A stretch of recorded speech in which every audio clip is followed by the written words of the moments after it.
Hello everybody, welcome back. Today as well we have got you another video. In this video I'll show you how you can simply go ahead and send video messages on WhatsApp. But before that, please do make sure to like our video, subscribe our channel, and yes, without any further delay we're simply gonna go ahead and step into our video. For the matter, we'll simply go ahead first access our WhatsApp in our mobile phone. Once we have done so, this kind of interface is gonna pop up, right? Go ahead, tap on that person's account where you would like to send your video message to. Now go ahead, tap on this microphone icon here below right corner.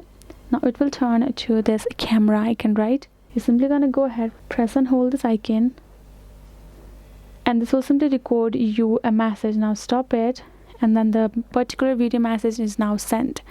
Other thing you can do is you can tap on this camera icon of yours, and again simply record yourself a message over here, the video message.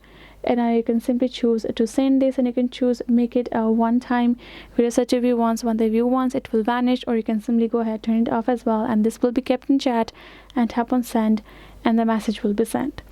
So this is two ways for you to do it. Otherwise you can simply go ahead and share a particular video captured from your gallery as well. That is the way you can do it. Hope this video was helpful to you all. Thank you so much for watching, and I'll see you guys in our next video.